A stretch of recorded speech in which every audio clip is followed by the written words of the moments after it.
অবাক একটা বিষয়, এখানে এই জমির ধান হচ্ছে গিয়ে খালো এবং সালও কিন্তু খালো। আমরা সাধারণত ধান মানে আমরা যেটা মনে করি ধানের কালার হচ্ছে গিয়ে হলুদ, লালচে হলুদ কালার, আর চাল হচ্ছে গিয়ে সাদা। কালো ধান এবং কালো চালের ফলন করেছেন বানিয়াচং উপজেলা শাহপুর গ্রামের উদ্যোক্তা শেখ রায়হান আহমেদ ভাই। আমরা এখন ভাইয়ের সাথে কথা বলবো। আচ্ছা, এই ধানের সন্ধান প্রথম কোথায় থেকে পাইলেন? কিভাবে আপনার মাথায় আসলো যে কালো ধানের ফসল করবেন, বা ওইটার নামটাই বা কি? আমরা তো সাধারণত কালো ধান দেখতেছি, কালো চাল দেখতেছি, কিন্তু নাম জানি না আসলে এটা কি। অ্যাকচুয়ালি আমি বেশি নেটে ঘাটাঘাটি করি, ফেসবুক, ইউটিউব এগুলোতে বেশি অংশ সময় থাকি দিনের। তো আমার একটু নেট পড়তে একটু এডিক্টেড হই। তো আমি সবসময় যখন নেটে বিভিন্ন বিজনেস, বিভিন্ন উদ্যোগ জাতীয় জিনিসগুলো আমি বেশি চার্জ দিই। তো আমি চার্জ দিতে দিতে হঠাৎ করে একদিন দেখলাম ব্ল্যাক রাইস নামে এক ধরনের ধান, বিদেশি ধান আমাদের দেশে অনেক উদ্যোক্তারা ফলাচ্ছে। তো আমি দেখলাম এটার ফলনও ভালো এবং এটা ঔষধি গুণসম্পন্ন। এই ডক্টর জাহাঙ্গীর কবির সহ বড় বড় ভালো ভালো যে চিকিৎসকরা ওনারাও এটা সম্পর্কে ভালো একটা আলোচনা করছেন যে এটা এই যে ব্ল্যাক রাইসটা খাওয়ার পরে মানুষের ডায়াবেটিক্সের একটা প্রতিরোধী এবং ক্যান্সার প্রতিরোধী একটা উপাদান এটার মধ্যে আছে। এতে আমি আগ্রহী হইয়া এটা আমি বগুড়ার থেকে অনলাইনে কালেকশন করিয়া আমি ধানটা ফলাইছি। আমি আপনার কাছে যেটা জানতেছিলাম যে এটা হচ্ছে গিয়ে বিদেশি একটা জাত। আমি যতটুকু দেখলাম যে এই ধানটা চীনে সর্বপ্রথম চাষ করা হইতো, তো একটা পর্যায়ে এই ধানটা চীনে নিষিদ্ধ করা হয়েছে, হ্যাঁ, যার জন্য এখনো এটা বলা হয় চীনের নিষিদ্ধ একটা জাত।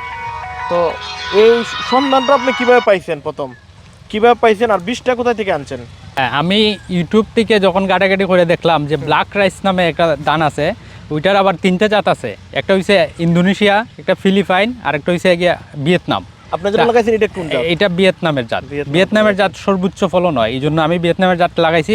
আবার আমার এটার মধ্যে মাঝে মধ্যে একটা দুইটা ইন্দোনেশিয়াও আছে, এটা আমি আবার কাটসাট করে আগামীতে বীজ রাখবো। আপনি তো প্রথম বছর লাগাইছেন হয়তো। হ্যাঁ, এবার আমি প্রথম বছর। আচ্ছা, আপনি ফলন কি মনে করেন যে অন্যান্য ধানের তুলনায় কম হয়েছে না বেশি হয়েছে? না, আমাদের প্রতি কেমন হয়েছে আপনার? জি আমাদের এদিকে আপনাদের 2 ফসল করি তো আমরা। আমাদের দিকে সাধারণত 28% একের আমরা বলি, যেটা বিঘা অন্যান্য দিকে বেশি। তো এই পরিমাণ জমিতে আমাদের অন্যান্য ধান 29 ধান, তারপরে আগের যে এই হাইব্রিড ধান, ওই পরিমাণে আমাদের দিকে 15-16 মনের বেশি ফলন হয় না। কিন্তু আমার মনে হয় যে এই যে ধানটা এটা 20-22 মন ফলন হবে প্রতি কেরে। যে সুন্দর ধানটা হয়েছে আপনি দেখেন, এটার দেখেন প্রত্যেকটা গুছায় অনেক বেশি খাড়ি এবং খুব শক্তিশালী ধানটা, মোটা ধান, সরাগুলো অনেক বড়। তো আমার মনে হয় আগামীতে করলে বা এটা আমাদের এলাকায় খুবই সম্ভাবনা আছে আমি মনে করি। এই ধানটা অন্যান্য ধানের তুলনায় এটার বিশেষত্বটা কি, বা একটু বাজারজাত যদি একটু বলে নাকি? হ্যাঁ, এটা তো স্বাভাবিক ধানের চেয়ে ভিন্ন এবং আমাদের দেশে বাইরের বিদেশ থেকে আমদানি হয়েছে। এটার যে চালটা আমাদের দেশে যে বড় বড় সুপার মার্কেটগুলো আছে, সুপার মার্কেটে বাহিরের দেশ থেকে ভিয়েতনাম, তারপরে আপনার ভিয়েতনাম, কম্বোডিয়া, চায়না, ফিলিপাইন সহ বিভিন্ন দেশ থেকে এই চালটা আমদানি করে প্রায় 1000-1200 টাকা কেজি। এখন আমি চিন্তা করে দেখলাম এটা যদি আমাদের দেশে অ্যাভেলেবল ফলন হয়, তাহলে আমাদের এই যে আমদানি নির্ভর যে চাহিদাটা এটা আমরা পূরণ করতে পারবো। তো এটা আমরা দেখছি, আমরা সাধারণত যে অন্যান্য ধান যে ফলাই, এটা সাধারণত এইবারের বছর মনে হয় 750 টাকা মন বিক্রি হইতেছে। তো এটা কৃষকরা আসলে যে এই খরচ করে ধান ফলাইতে, এটা খুবই কৃষকদের জন্য দুঃখজনক, কারণ অনেক সময় কৃষকরা লসের শিকার হয়, ক্ষতির শিকার হয়। তো আমি মনে করি এই ধানটার যে সম্ভাবনা, এটা যদি আমরা চাষ করি আর আমাদের দেশে এই যে সুপার মার্কেটগুলোতে যে চাহিদা আছে ওইটা যদি আমরা বাজারজাত কইরা ওইভাবে মার্কেটিং করতে পারি, তা আমাদের মনে হয় আমাদের দেশেরও একটা চাহিদা পূরণ হবে এবং আমাদের কৃষকদেরও খুব ভালো একটা ব্যবস্থা হবে। ডায়াবেটিস সহ ক্যান্সার সহ বিভিন্ন রোগে আমরা এখন আক্রান্ত, পাশাপাশি এটা কিন্তু এই সব রোগের প্রতিরোধ করে, একটা ওষুধ হিসেবে কাজ করে।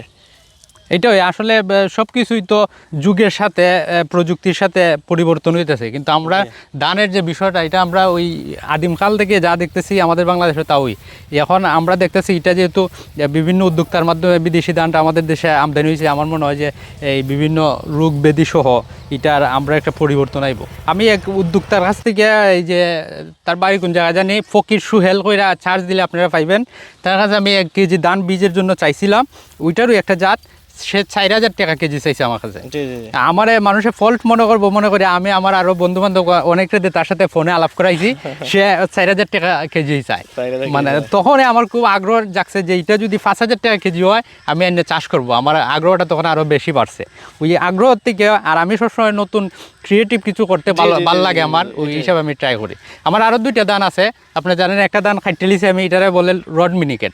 আমার দিকে আমি এবং আরো কয়েকজনে ফলাইছে, খুব ভালো ফলন হয়েছে, খুবই চিকন, একদম কি ধানের মতো, ফুলাও ধানের মতো।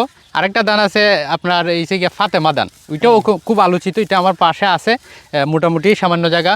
তো ফাতেমা ধানটা যে, ওই ধানটা আবার এই যে আমাদের দেশটা তো আসলে ওই অন্যান্য জাপান কোরিয়ার মতো সভ্য দেশ না, বুঝছেন।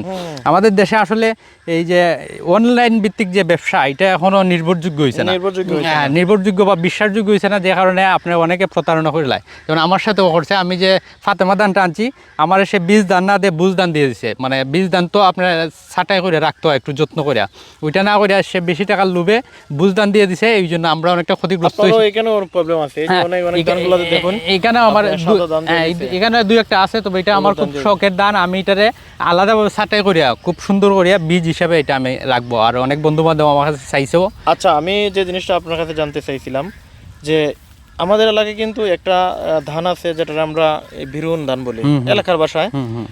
এই ধানটা না তো এটা তো এরকমই লাগে দেখতে। না না, অ্যাকচুয়ালি এটা দেখতে ওই রকম হয়। আমাদের দেশের যত মুরব্বিয়ান আছে, আমার আসলে প্রত্যেকটা যেখানে পায় যে তুই এটা কি ধান ফলাইছিস বেটা, এটাকে বিন্নি ধান নাকি তা।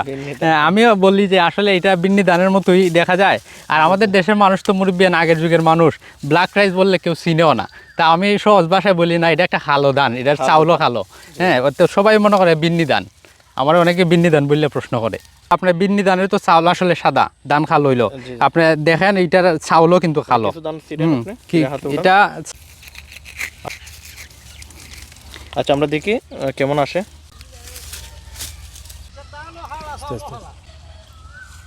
আচ্ছা, আমরা দেখি চালটা দেখি। হ্যাঁ, আমরা চালটা দেখি। দেখেন বিন্নি ধানের কিন্তু চাল আসলে খালো না, এটা চাউলও কিন্তু খালো।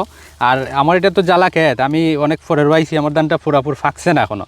যদি ভালো করে ফাঁকে তাহলে আরও খালো হবে, এটা চালটা আরও অনেক বেশি খালো হবে। আচ্ছা রাহান ভাই, এই বছর তো আপনি করছেন, আগামী বছর কি এটা আপনি করবেন, বা আরও যদি কেউ করতে চায় তাদেরকে কি বলবেন?